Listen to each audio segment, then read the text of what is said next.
Live from the Cactus Creek at Ibri, he is the king of primetime, Ghana's undisputed entertainment laureate, and still the youngest old man in Ghana. Put your hands together, show some love for the indefatigable KSM.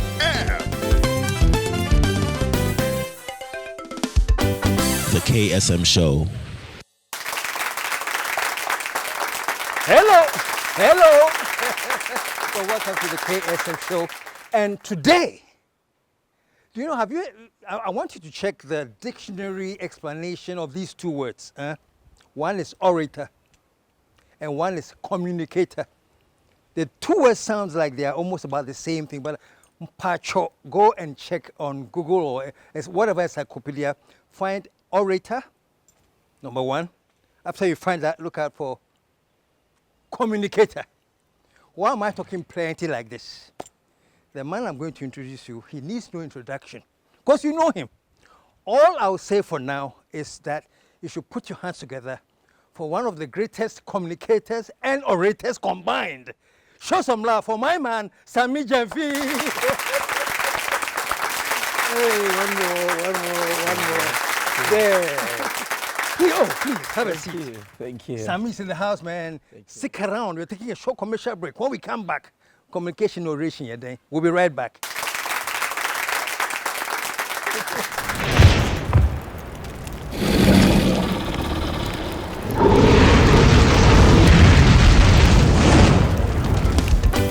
The KSM Show. Is it the luxurious rooms?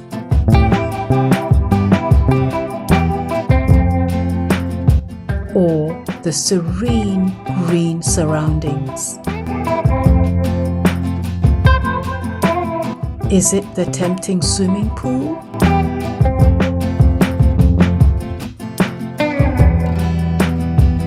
Or the classy conference room? Or the cute gift shop?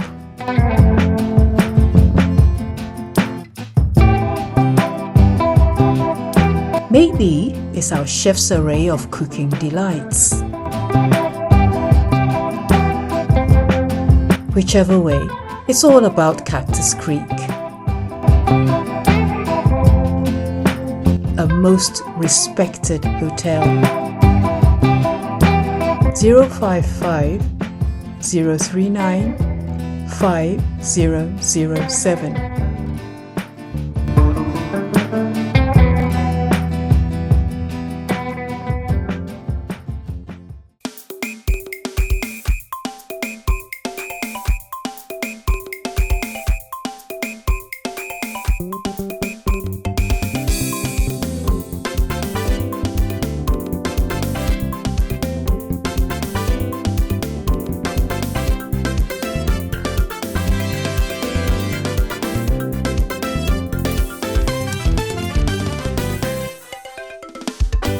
The KSM Show. Hey, I'm Dr. Hannah Louisa Bisukote, National Women's Organizer, NDC. KSM is the name, the king of prime time, and the prime time. Keep watching KSM. The best place to be, the best show to watch is KSM, and the prime time. We're back. And you know something, when I mentioned to a friend of mine last week that I'm going to have Sami Gyamfi as my guest, you know what he said? Oh, I know him, the NDC communicator. But let me tell you something.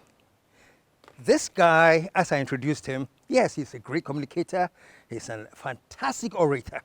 And for me, Ghana Vomuntio, we limit him when we say NDC communicator. Just NDC communicator. No. It's such a limiting title to give anybody NDC so and so. This man is a communicator, he's an orator, and a lawyer. Show some love one more time. Sami, welcome to the show. Thank you very much for having me. It's been a long time. I've been chasing you out. I know, but thank you very much for making this possible. Yeah. I count myself very privileged to be on this highly esteemed platform, the KSM Show. I've been watching you since I was a kid, and you are one of those who have inspired me. And so I count it a great blessing and a privilege to be on set with you today. Oh, thank you so much. Thank you so much. It's very amazing. Of late, my guests possibly were your age group when I started the show. Because I'll get a guest on, and as soon as they start talking, oh, I was watching you when I was a little boy. That's me. That's me you. right there. Well, Yeah. it's great to have you, man. Thanks. It's Thanks really, for really having me. great to Thanks for have having you. me. And I know you have joined our league of married men. You're recently married? Yes, I got married in December of 2022. So Okay, okay. I'm a Johnny just come. Johnny, just still. Trying to learn on the job, but so far it's been a great experience. I was going to Yeah. ask, how is being a married man? What are the major differences that you have seen so far? Well, stability, discipline, and more focused, you know, on my goals. I think that is one thing that marriage has done for me. It's kept me. I was already focused, but it's made me more even focused, more focused. on my goals, and it's giving me a better half who's been of great support to me in terms of executing my plans, our plans, and what my objectives have always been growing up. And so it's been a great experience. It's not always been smooth, but like I said, we're taking it one step at a time. And thanks to our parents and all the elders looking up for us, we're learning a lot, and we're making good progress. Yeah. I'm a very nosy person. This is somebody you've met a while, or Oh yeah, it was a recent thing? Somebody I knew for many years. Oh, Yeah, okay. Many years before we got married. Yeah. Okay. So what you're doing isn't anything new for her to adjust to. She knew what she was getting into. I guess so. I guess so. But the thing about marriage, as I have come to know, is that it doesn't matter how long you've known your companion. Once you make it official and you get married, it still feels different. From the courtship days and all that. So, yeah. I'm weaving this into the next question because, and you are heavily in the political scene, and that's what most of us know you for. You know, very eloquent, very sharp. You're a sharpshooter, man. And even people I know who don't like your political inclination admit, I'm so I can't do it. Thank you for your kind words. Yeah, but so there you are, right in the heat of politics, especially now, and we'll be talking about that later. But I saw recently your poor wife, who's married to this man. I think some of the stray bullets are hitting her now. That I was reading some trips that you've made with her to Miami, Florida, hanging out, and all came to the point that Sami Gyamfi. Oh wow! Yeah, I think these are some of the occupational hazards that come with what we do. And I think once she decided to settle down with me, she knew that this was going to be part of the package. But as I've already explained, what was put out there was not accurate. That trip was not a recent trip. It's one of the old trips I've made too. Oh, so it's an old trip? Yeah. And it's got nothing to do with party fans at all. So I think it's just some mischievous people who decided to put that out there for their own political mischievous objectives.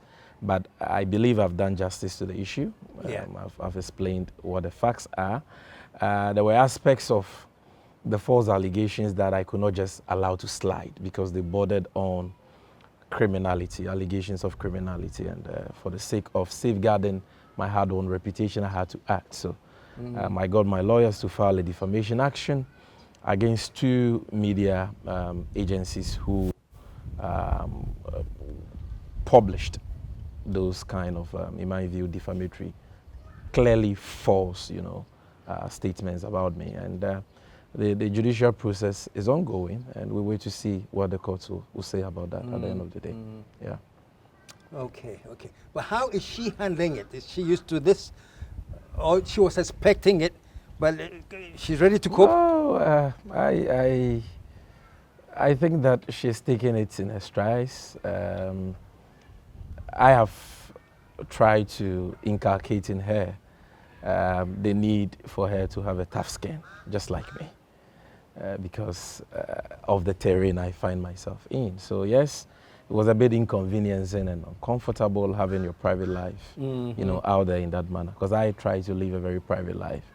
I think it was through some acts of indiscretion by a friend that thing came out. And so lessons have been learnt, and she's had all of us encouraging her, standing by her. And so I think she's put that behind her, and we are looking to the future. Then bring it on. You ready? Yeah, let's take I'm a very focused person. So once I dealt with that, I decided to put that behind me and stay focused, because I know that the detractors who concocted that and put that out there had an objective, and the objective was, number one, to tarnish my image, you know, discredit my voice, and to distract me. And so I was resolute that I was not going to allow that to distract me, because there was nothing in it. This is something that, a trip that I made in the immediate aftermath of my marriage. And I've never stolen money, and I will never steal money too. I've never been a public officer. I'm not paid by the taxpayers of Ghana. And so I don't see how my private life, you know, should have been an issue. But they clearly had an objective, and my duty was to ensure that they don't achieve their objective by remaining focused. And that is what I've been at since the matter happened. We're soaring higher. We're on track, doing our best to help the National Democratic Congress rescue this country come 7th December 2024, because that is what matters. Our country currently is in dire straits. The economy is in a mess. The state of hopelessness in the country, disillusionment, especially among my peers, among young people, is just too much. What are they saying? No, I mean, people, I met a young man yesterday, and I was engaging him and trying to convince them to support the party on social media, because these are people with huge following on social media. So I was trying to sell to them our message, our vision.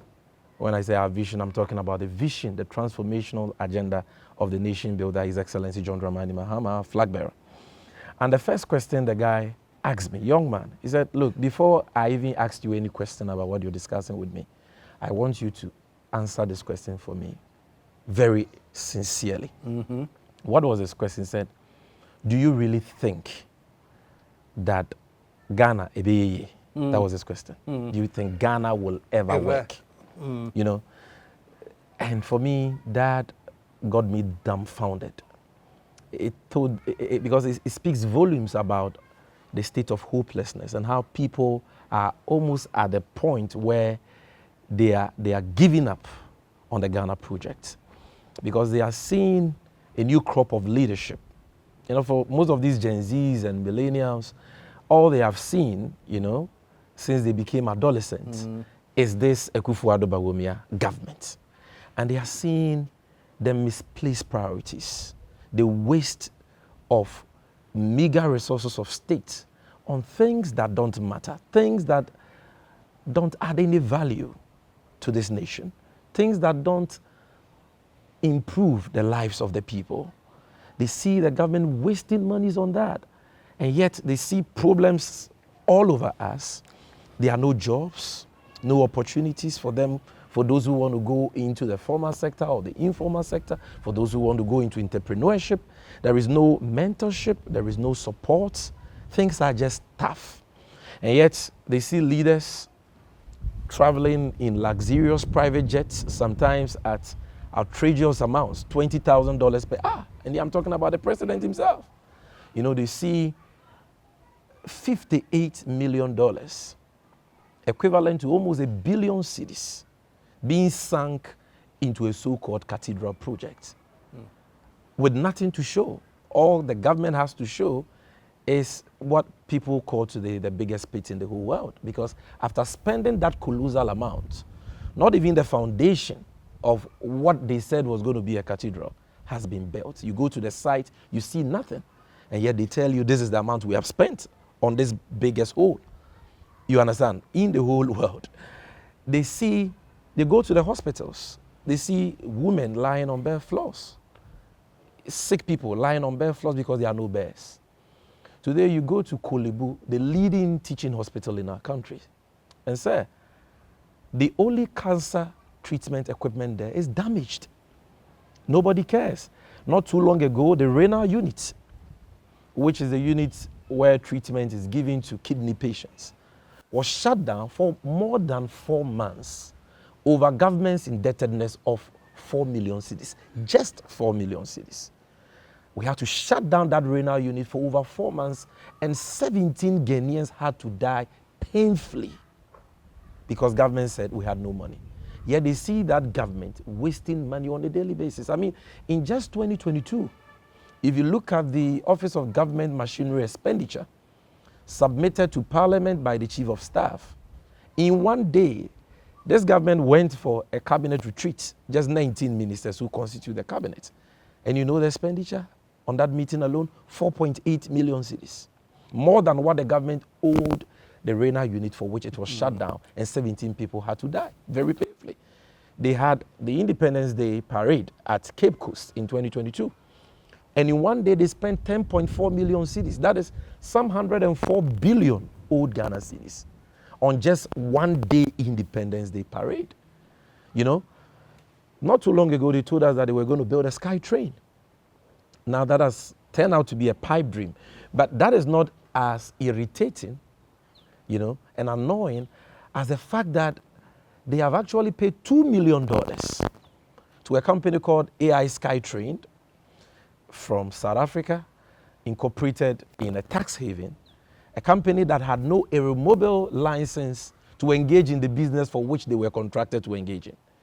And today, the SkyTrain project they made noise about has turned out to be a total fiasco. There has been no SkyTrain. The current minister for railways has said that it is not possible in the short or medium term. And yet nobody cares about how we can retrieve those funds for nation building, for the important things. Yeah, before you continue, I just want to pick up from here. Because you're talking about the whole line of things. Yeah. It's not just the train, it's the pitch, issues it's everything. that are making people give up on Ghana. Yeah. For which reason we need a reset, as President Mahama has been preaching. We need a paradigm shift, not just the normal change, because we've been changing government since 1992. And so I don't think that that is where the solution lies. For me, the solution lies in having a new paradigm shift, having a total, you know, shift from how we've been doing things over the years. Let me ask you this, and I understand what you're saying. People are looking for change. I think, and let me know if I'm where you stand on this. I think change is not as easy as managing change. So let's say, for example, there's been a change. Let's say, for example, John Mahama has been elected, and he is president. Okay, there has been a change. But how, and I want to know this from you now, how do you manage the change? Because trust me, Sami, and I know Ghanaians, you know Ghanaians as well, you know, we get to a point where right now, as we have reached, the youth are fed up, everybody's fed up, yeah, change, let's do a change. Maybe we get a change. Mahama is sworn in. I can tell you, Sami, within 1 month, the same Ghanaians were going to come back at him and say, but you promised a 10-hour economy, 24-hour economy. Why haven't you delivered it? It's been 2 weeks. I'm saying the expectations that all parties build in terms of the need for change, when it comes, then the parties realize they can't manage the change as possible, properly. What is your reaction to that? Is NDC in the position? Yeah, I think that the statement you made is very profound. That change is not as difficult as the management of change. And I think that is a philosophical position I agree with. But I think that change can be managed. There are those who have been able to manage that process. And I think the greater part of managing that change is a function of leadership. Leadership that is sincere, leadership that is modest, leadership that cares. Yes, most of the times we say that Ghanaians are impatient. Some even say that Ghanaians have been complaining and lamenting hardships since the days of Nkrumah or since our colonial, days. But I want to believe that the typical Ghanaian is an understanding person. The typical Ghanaian is a patient person. The reason why it does appear that Ghanaians most often are impatient with leadership is because of the level of expectations that leaders build in the people when they are looking for power. And so because people were looking for power in 2016, they promised all manner of things. Yeah. Vote for us and we will give you one district, one factory, one village, one dam, one constituency, $1 million per year. No community in Ghana will have a water or a toilet problem in 18 months. We will transform Ghana in 18 months. We don't have to borrow for roads. The money is here. Yet Tisikasos will come there. All these were lofty, utopian promises which sounded good. But those who were making those promises knew that they were not practicable and implementable within the time that they were asking for. They knew it. Yeah. And yet because they wanted power, they still made those promises. And so that is what is contributing or has contributed to the current level of hopelessness. For people have given up. Yeah. Even in 2020, listen to the things they said, 4 more to do more. And the promises they gave, we've seen them do the very opposite of that. And so learning from that, and you see, that is why you need an experienced leader. President MAHAMA he's risen through the mill. He's been around for a long time, though relatively young. He's been deputy minister, vice president, president. He's had the opportunity of sitting aside as former president for close to 8 years. So he's had the opportunity to review his life and his tenure in office as vice president, as president. He knows where he made the mistakes. He knows where we need to improve on. And so he's very careful. Now, if you're listening to him, I have had conversations with him as a young man, determined to help the NDC win power. And sometimes you tell him, sir, these guys are promising a lot. Can we also promise this? And he will pause and tell you, look, give me the data. Where are we getting the money from? You say, oil. Okay, so check the appendices of the budget. Let me know how much did we get last year. If we are going to put 20% into what you're talking about, would that be enough?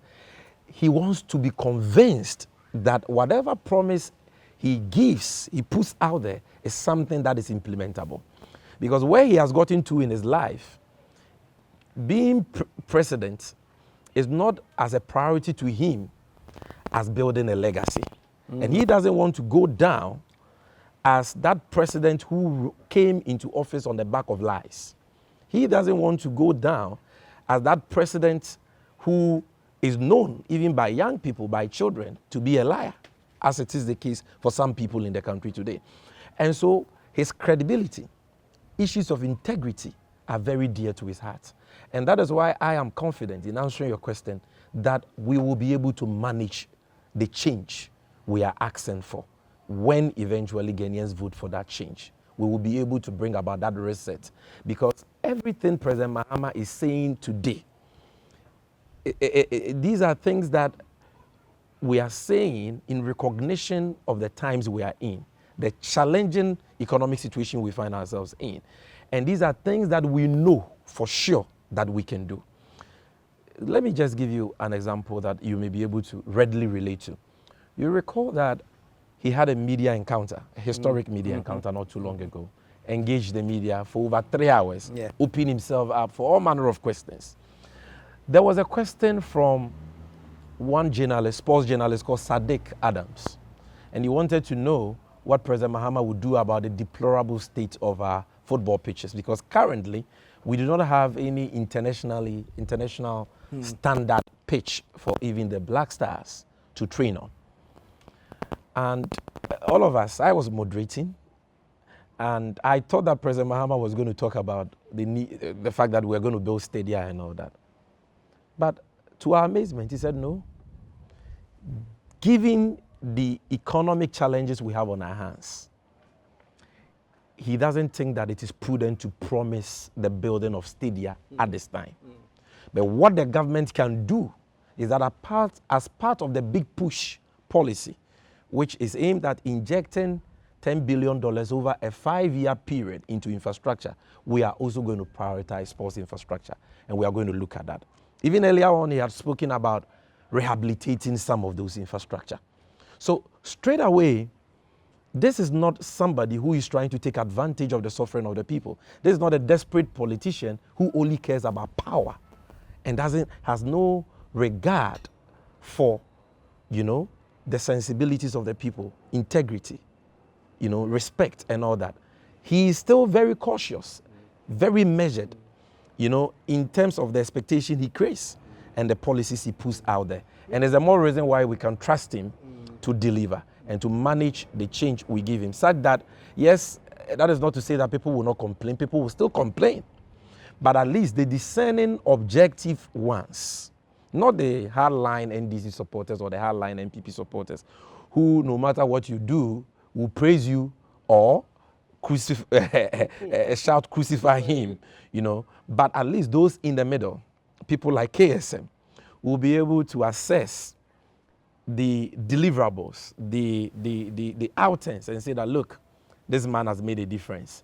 He has promised, for example, and sorry for talking too much, he's promised, for example, to run a lean government. And he says, I can run this country with no more than 60 ministers and deputy ministers.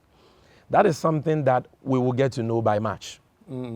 He said that I'm going to continue the constitutional review process and ensure that we review Article 71 and abolish ex gratia, because I don't think it is fair for the political class to benefit from ex gratia when those in the public service who work many years contributing their dues to this country don't have access to any such, end of service benefits. That is something that we can measure, and I have absolute confidence that John Mahama will do that. He is promised to wage a renewed fight against corruption, where the sword against corruption will cut both ways, one, against former government officials, and number two, against officials of his own government. This is something he's done before.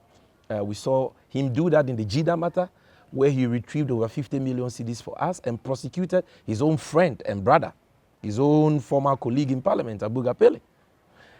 We saw him do that even in the Smarties bus branding scandal, where he ensured that we retrieved the 3.6 million cedis we paid to that company for services rendered illegally, because the agreement did not go through the necessary procurement process. He did the same thing in the case of our sister Vicky Hammer, who committed no crime, didn't engage in any form of corruption. But by simply dreaming of making $1 million, he said, no, if money is your focus, then kindly step aside. He did the same thing in the National Service scandal, when he allowed for transparent investigations and the prosecution of all those found culpable. And I have absolute confidence that he would do that. He says that he's been exorcised of the father for all syndrome, and so he's not coming to show any leniency. He will not be a corruption clearing agent. He will make sure he deals with these crooks who are grabbing state assets with reckless abandon. And he says that if you are in his government and you do same, he will not treat you differently. He will deal with you. And this is something he has told all of us, including the young people like myself who work with him, that, Master, don't try, because I will not protect you. And so these are some of the things that I think we can measure and sit back and say, look, has he delivered or not? And I am very confident that the discerning, objective, especially the floaters, will judge him very favorably. Very favorably. Okay. I want to find pick your brains on this issue here.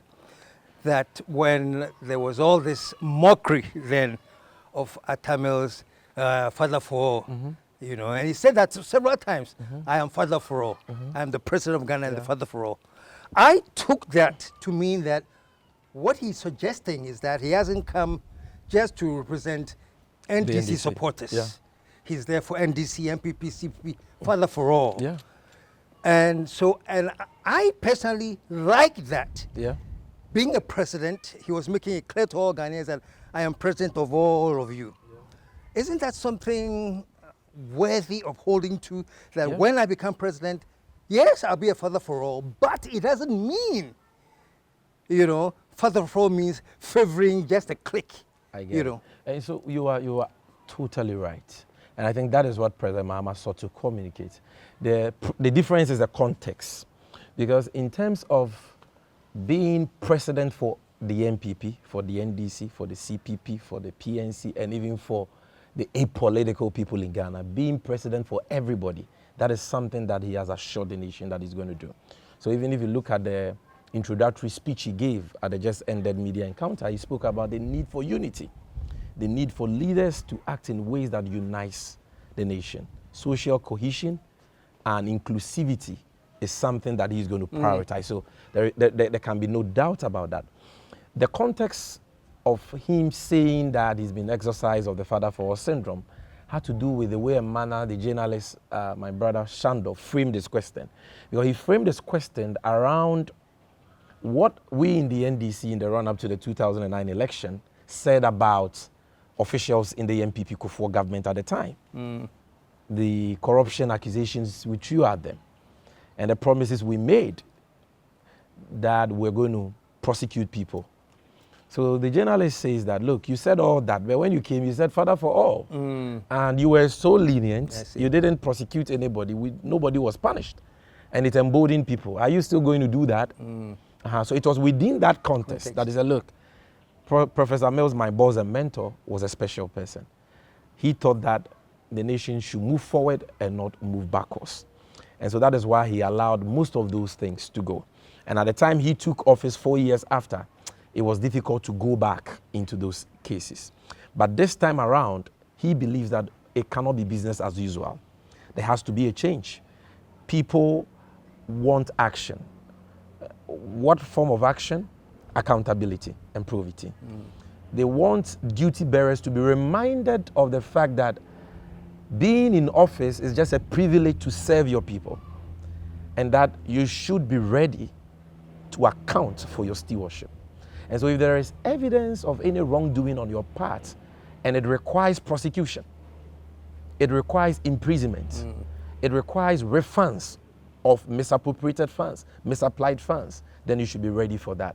And he thinks that that is what the nation is clamoring for, and he's right in saying that.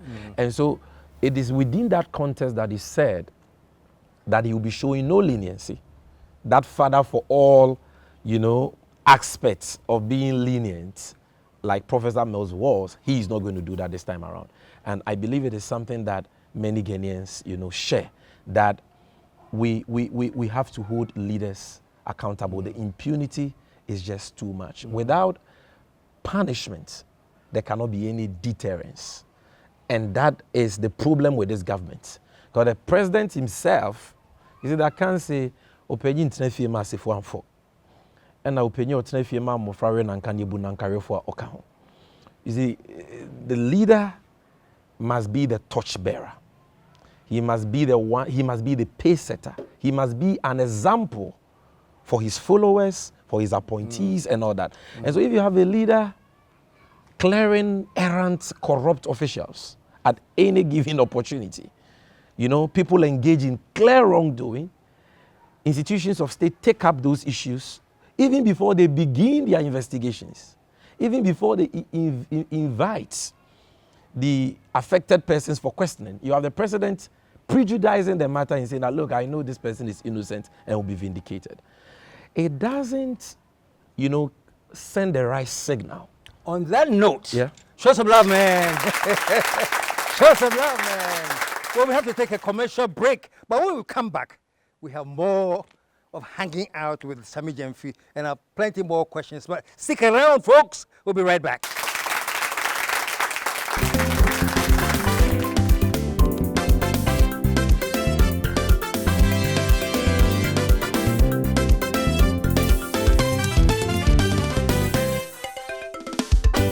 The KSM Show. Is it the luxurious rooms?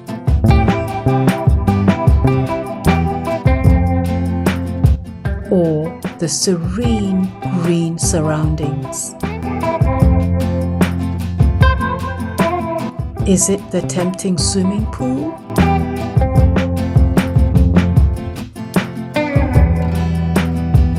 Or the classy conference room? Or the cute gift shop?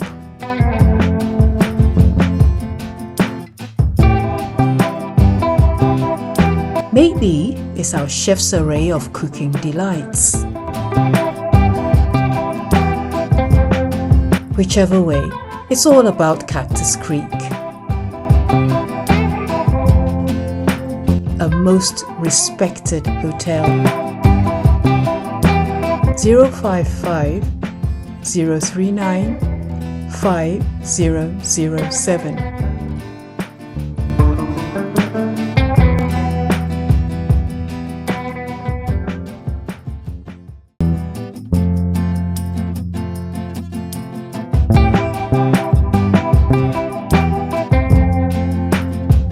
Hi, my name is Angela Metal, a massage therapist at Cactus Creek. My job is simply to pamper you with the 3 R's, to relax you, to revitalize you, and to rejuvenate you. Come and let me pamper you. 055 039 5007.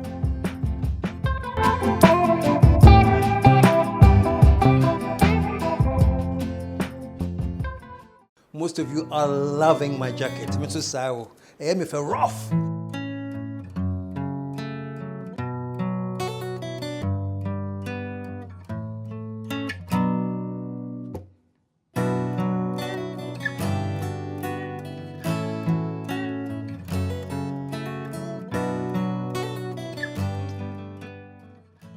The jacket is provided by KSM Essentials. So if you want some, this is the number to call. 0247 661983. So call KSM and get yourself a pretty decent jacket.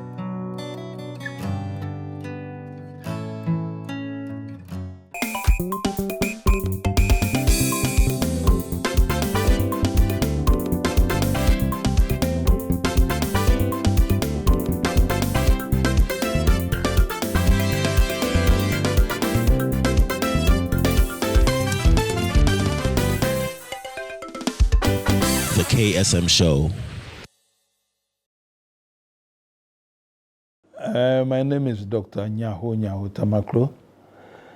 I have almost been following the program of KSM for the past 20 years.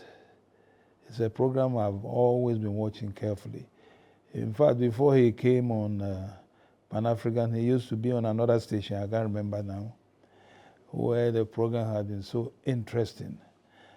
And I will call on all Ghanaians who are very much interested in objectivity and also the history of this country to always watch this program. It's a program that is educative and very, very, very interesting. Thank you. We're back, and I'm hanging out with Sami Gyamfi. And before we get serious again, a quick question, man. Did you sit down and say to myself, minim kasapa, me law, and go into law? Where did the law thing spring from? Before we continue. Law, well, I think that growing up, I developed a passion for politics very early in my life. How early? I think at the JHS level. That is when it was very clear to me that I was going to end up as a politician. Really? What triggered it at that level? My father bought me a desktop computer. He used to be a computer technician. And he installed on the computer Encarta encyclopedia those days. And so it became a source of learning for me. I would always go on Encarta and read. So I started reading about political figures like Nkrumah, Martin Luther King, Abraham Lincoln, things like that. So I developed that appetite at a very young age. And what was it about the political leaders that was in you to go and find out more about them? Well, I don't know. There was something innate about it in me that, well, Rawlings was an idol for me, you know. So I started following him. Somebody gave me a book, Rawlings and the June 4th. at a very young age. So I read that book, and I heard names like Fidel Castro and all that. I will Google and read about them. I will, search them on my Encarta encyclopedia, read about them. And so I took interest in people like that, political figures like that, freedom fighters, Mandela, Apartheid. So I read a lot when I was very young. And so when I entered SHS, and it became clear to me that I was going to have to do politics, I was looking at what kind of background will make it easy for me. So I thought about two things, economics and law. So I said, no, I have to study economics at some point. I have to study law at some point. And all of this was a part of your wanting to be a politician level. When I went to SHS, because of the things I had studied, those days, football was my lead passion. Politics was second. And I had also learned all these things in the area of politics. So when I went to school, I was looking for opportunity to argue at any given opportunity. So prep time, I'm arguing. Break time, I'm arguing. So I was famous. I'm the type who can argue for hours, like 5 hours, and we'll be sweating, and we are fighting, we are arguing. I don't think anybody will be surprised. Yeah, my mates are watching, they know. So we'll argue on various issues, archaeology to zoology, but most often on football, and then sometimes on politics. And when we got to politics, I could bully people because I had read ahead, and so I knew things that my peers didn't know. And people saw that, and people encouraged me. And so that was what motivated me to learn more. And unfortunately, when I entered uni, I didn't get the opportunity to study any of those courses. I had to go into environmental science at the Faculty of Biological Sciences at KNUST. So you said environmental science? Yeah, and I didn't like it. I didn't like it at all. Even though I went through the process and got the degree, my first bachelor's of science, it was not my passion. Because even when I was in school, right from first year, that is when I started active partisan politics. God just orchestrated some opportunities for me that put me in contact with certain people who were well established in the NDC at the time. So I started partisan politics when I was barely 18, 19, thereabout, at KNUST. And I kept on, adding to it, going higher, going deeper, And so after my first degree, it was very clear that it was time to study the law. And I had started working at the time in Kumasi. So I enrolled into the law faculty at KNUST for my LLB as a postgraduate degree. Fortunately, during my batch, they had introduced a 3-year program, because originally it was 4 years. So I was able to do that within 3 years. Came to Accra, went to Makola, did the 2 years, and got called sometime in 2018. So that is how come I landed, in the legal profession. And after that, I decided that it was time to study something about economics. So I went to University of Ghana and did a master's program in economic policy management. Wow. So those two have always been my passion. And I always wanted some knowledge in them, because I think that it makes you effective as a political communicator. 90% of the things that we discuss and the things that go into nation building, the things that border on public advocacy and other, 90%, in my humble opinion, if you ask me, always fall within these two. Between politics and economics. And so, that is how come. And the question that you probably answered before, but I haven't asked you or heard from you, with all the background and getting interested in the politics, JJ was a mentor, role model, whatever. Why NDC? What pushed you into NDC and not any other political party? Yes, so as a kid, Rawlins's, well, my parents are not that politically active. Yes, they have they are NDC inclined, but not politically active. None of them is a politician. So I'm the first mean politician from, I'm sure, my entire extended family. So, yes, I was attracted to Rawlins's charisma. When we were kids, anytime we heard that Rawlins was coming to Sunyane, and we will go out there and try and catch a gaze of him in the helicopters, you know. Anytime we saw soldiers, you know, those pilots driving those aircrafts will come out and will be told stories about how Rawlings went under the Adobe Bridge with a flag. We heard all those things. So we were like fixated about Rawlings. So I had that soft spot. But I knew very little about NDC. But because I had read Rawlings and the June 4th Revolution, I was attracted to him, the sacrifices he made, how June 4th came about, even before that, how 15th March came about, and what he had to go through.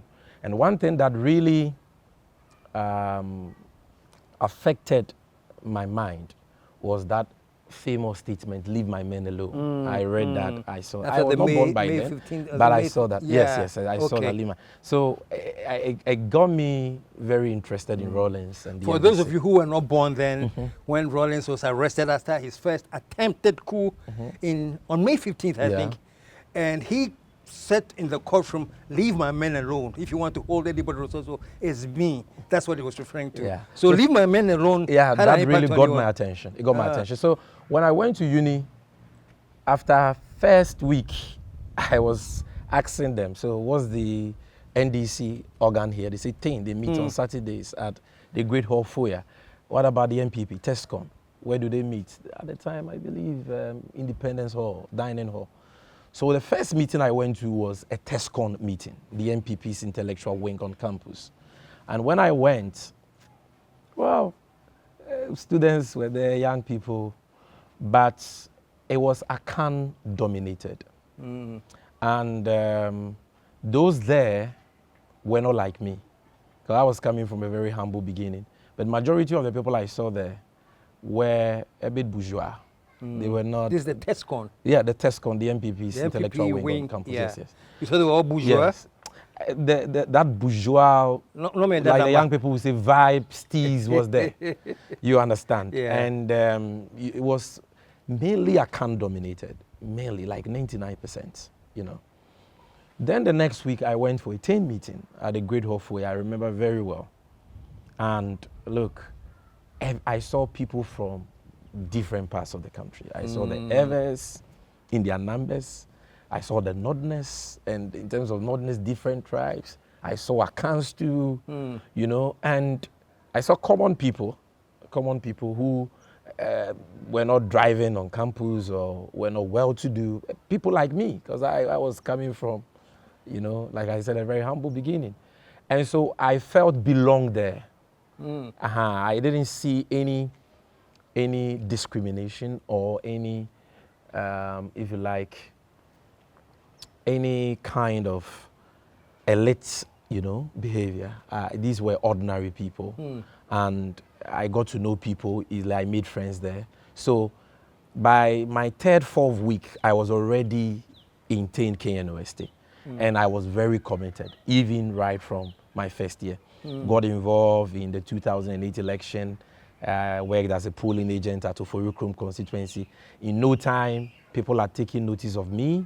The parliamentary candidates are patrons and all that, because I always raise my hand and talk when we go for meetings. And so by the time I was going to my second year, when I said I wanted to be a public relations officer, there was no election. I went unopposed and I won it. Wow. Yeah, and I did a lot, even as a young man then on campus. That was the first time I held a press conference, for example, on very controversial issues. Like UTAG being on strike, and a young man, 19 years, calling out lecturers for going on strike because of political considerations. Wow. And then you hear that the vice chancellor is looking for you because of you. UTAG says if this guy is not dealt with, then they are not coming back to the classroom. Really? Because when we did that press conference, I was called by stations in Accra. Yeah, because the then president, I remember very well, Dr. Yantra, we had gotten information that he was a polling agent for the MPP. Sincere apologies to him wherever he is, because this has been decades ago. I don't have to revisit these issues. So we put these issues out there, and they felt peeved that their own students that they were teaching could come out and make such allegations. And so the controversy also made us popular. And people liked the fact that I stood my ground, never retracted. They liked the fact that I showed courage. And we did a lot. And by the next year, I was voted as a team president, had a better opportunity to serve the party there. And that is when I came into contact with many of our elders, like Uncle Kofi Totobi Kwache, who took interest in me at that young age. And they began to support me from there. And so right after school, and when I was in school, I started communication from first year. My first radio program was on Garden City Radio, that's GBC Kumasi. I was on radio with today the man who is Dr. Bawumie's technical or is economic advisor, Dr. Gideon Boako. He was on radio together? Yeah, he was the Ashanti Regional Youth Organizer at the time when I was just in PR. And so that is how we started. And I went from one radio station to the other, sometimes without lorry fare.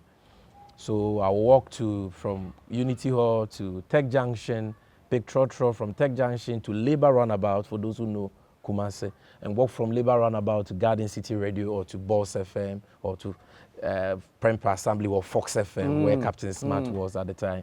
So I will go and say, hey, this small boy, oh yeah, there. Then they will give me more slots, more opportunities. We did that. Even then, they started picking up, you started showing the signals then. That was when I started. So I did that, I built my confidence there. And it was the Lions then, Kumasi, a very hostile environment.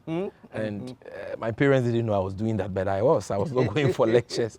I did that and till I grew in it and had more opportunities. So when I finished school, it was very easy to integrate into the mainstream political system. I went back to Sunyani where I hail from and was brought up, and I was well received and integrated into the mainstream party structure. And later on, I came to the Ashanti region and came and worked for the then regional minister, Eriku Poku, unofficially, and later officially for the mayor of Kumasi as his spokesperson. And that is where I cut my teeth in public life. Yeah, for the then mayor of Kumasi. I did that work for 4 years. And God appointed as an assembly member too. So, because I was very active there, very vociferous. Yes, your destiny has a lot of politics in it. Yeah. So that is how it started. Till when I was through with first degree national service, immediately I got that spokesperson job at KMA. Did that for 4 years whilst I was doing my law degree, my law course. And when I was through and decided to come to Accra for the professional aspects of the course, I joined the national communications team here. And that is when I met John Mahama's brother, my boss, Ibrahim Mahama, who gave me the opportunity to work for his company, Eston Cubic, as the communications director. And that also gave me some publicity. So I became very active in the national communications team until I finished school and decided to run for the national communications officer position. It was strange to many people because usually one will have to start from somewhere. But I just decided to go for the national post straight away. And yes, it was daunting, it was challenging, but God has been faithful and gracious. And with the support of many people that I cannot mention, lest I leave certain people out. But I just need to indicate that it was with the support of many people, and by divine orchestration, I won. You won the national. And that is why I've been doing this job for the last Show some love, man. 6 years. Wow. I like this. I like learning this background because every time I watch you and listen to you, I keep thinking, where is this from? So this is, I'm glad that I've had the opportunity to know how the trajectory has been and where you are. And congratulations again, man. Thank you so much. Wow. I'm honored. Show some love one more time. And if I haven't heard that bit of history and background, let me go on to the question I wanted to start with until we came back from the commercial break. This is what I wanted to start with. I talk to folks, in terms of the election is just 4 months away. Here on one corner, in the NDC corner, we have MAHAMA, one-time heavyweight, trying to come back to wrestle for the title, Alan, you know, is out there too. And it's been said by some that Alan could possibly be a kingmaker by cutting into the votes massively in Ashanti, blah, blah, blah, so many things, you know. Cheddar has emerged. And I think he has a provisional license now. And the youth who happen to be majority of the voters are saying Cheddar, Cheddar, Cheddar. We are tired of the two parties. We are going with Cheddar, you know. Sitting back with everything you know, the experience you've gotten and everything, what do you really think the chances are for 2024? Who is going to come out of this, you know? Where does, I didn't mention Bawumia. Bawumia is also actively trying to come back, you know, and that whole scenario. How do you see it? Who is going to, is there going to be any person who's going to break out of this? Well, of course, I'm going to say John Mahama. And the NDC of course, that's it. But I'm not saying that because I am National Communications Officer for the NDC per se. And I'm not saying that because I'm complacent. No, this election is not going to be easy. I always tell people that the NDC has not won. We are going to win, but we have not won. There is a big difference between the two. So complacency is something that I don't entertain at all. This election is going to be very competitive. All the candidates you mentioned are campaigning. They are putting out their messages. And I think that this time around we are seeing, I don't think we have a third force yet, but the other parties or candidates, in my humble opinion, are proving to be stronger than the other political parties we have had in previous elections. And it is the more reason why I think this election is going to be very competitive. But I sit here without a shadow of doubt in my mind that John Mahama will emerge victoriously. Why? Because I have traveled the length and breadth of Ghana. And I have spoken to people from all walks of life. And there are people, many people, who voted against John Mahama in 2016, some in 2020, who tell me that given another opportunity, they will vote for Mahama, and that they think that they were not fair to Mahama. Many have told me that they did not understand some of the things President Mahama did at the time, and that with the benefit of hindsight, maybe their choices would have been different. You see, President Mahama is a leader who really believes in service. And when he had the opportunity to lead this country, he did a lot of things that I'm not aware of any precedent having done same under this Fourth Republic. I'm talking about this Fourth Republic. Because the kind of investments we saw in the productive sectors of the economy, I'm talking about investments in, for example, markets, investments in health, the hospital projects, investments in education, the community-day senior high schools, and the continuation of the university projects Professor Mills had initiated. The investments in all sectors, the ports, aviation. Today we can boast of the best airport in the whole of West Africa, Terminal 3, because of President Mahama. Today we can boast of one of the largest ports in West Africa, the Tema Port, because of that expansion project he got the MPS to do. Today, we can boast of the best hospital in West Africa, a quaternary hospital, the UGMC, started by Professor Mills, but, you know, executed in terms of the real construction under President Mahama. And you saw him investing in infrastructure because, you see, that is a foundation for the transformation of every country. When you get to New York, you don't see the economy. You see, what you see, what attracts you there is the infrastructure. That is the foundation before you deal with all the other things. And that is what President Mahama, that was a vision he had. But those projects take time to translate into the lives of people and into the pockets of people. And so many people did not appreciate the investments he was doing.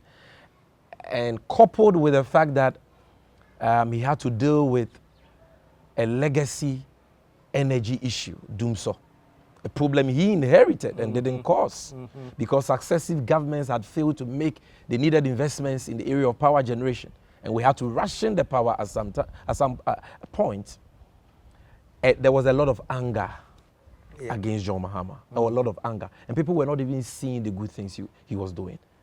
And so at the end of the day, many people voted against him. You saw a significant improvement in his votes in 2020. And I believe that if that election was truly free and fair, John Mahama would have been declared a winner. Now, going into this 2024 election with our own referee in our pocket like Azuma Nelson, going into this election with the right measures in place, preventing the rigging of the mandate of the people, I have no doubt that a lot of people who voted against the NDC and John Mahama in 2016 will vote for us this time around. As for our base, that core 44%, it is more energized than it has ever been. And so I know that our people will turn up and vote. But I know that there are a lot of floating voters who voted against us, a lot of even MPP people who are dissatisfied. Because what is going on is not about NDC MPP again. Yeah. I always tell young people that, look, forget about your party affiliations. This is about Ghana, Ghana first. Put everything aside. Do you think that of all the problems confronting this nation, it is proper for our government to sink $58 million into a so-called cathedral project, which is being built on the altar of lies? Do you think that this is what Ghana needs at this time? Do you think that of all the problems we are going through, it makes sense to pay $12 million for the Pualugu Dam project with nothing to show for at the site? The contractor is not there, and nobody is working on retrieving those funds for us? Do you think that it is proper to pay $2.5 million to Motor Angel to, redevelop the Temamoto Way with nothing on site? All these wasteful expenditures. Look at this PDA scandal, where our ECG, 20 billion Ghana cedis worth of assets of ECG, handed over to a group of people made up of barbers and so on for over 6 months. These guys collected electricity bills from you and I and from all those watching. And at the end of the day, we're told by the government that they had defrauded the state because they had no financial or technical capacity to do that job. Until date, all the monies we pay to them, sir, over 1.5 billion cedis, gone down the drain. Gone just like that. And it is one of the reasons why Doomsaw is back. Because the $500 million the Americans were giving us under the Power Compact had to be cancelled because of that. And today the Americans have come out to say that, look, we are not going to give Ghana $1 again. Because we gave you free money, not a loan, a grant of $500 million to improve your power sector so that you don't have Doomsaw again. And you mismanaged it. Bawumia had to go and change the precondition of a bank guarantee into an insurance guarantee, failed to do the necessary due diligence, allowed the company to defraud us with a fake insurance guarantee, and they went away with our money. I can go on and on and on and give you many of such examples. So it is about Ghana. And I know that majority of Ghanaians, and I'm not talking about hardline party supporters, those in the middle, those who vote on issues, I know they are tired of the ongoing state capture, the ongoing nepotism, where you see a select few, a privileged few, grabbing government lands and properties. I'm not saying it. Their own Kennedy Japan has said it. That his own party people are grabbing state assets like there is no tomorrow. Some of them are just incensed about what is happening. And so I know that those in the middle, majority of them are tired of the corruption, they are tired of the state capture and the nepotism, and they are tired of the economic mismanagement. Look at where our economy is today. Who would have thought, sir, who would have thought that under this so-called economic wizard, economic messiah, Alhaji Bawumia, will be buying $1 at almost 16 Ghana cedis today? And who would have thought that under him, Ghana will become bankrupt? Ghana will become unable to pay its debts, including monies that we have borrowed from our own citizens in bonds. Who would have thought? Who would have thought? And, Sami, I'm going to end it right here. Yeah. because my bread too much to get you. So let's end this one right here. I'm keeping him here for just 30 more minutes, but that will be in the next episode. But for now, folks, as I always do, as I've been doing since Sami was a small boy, what do I say? We are out of. Let the whole world say, here.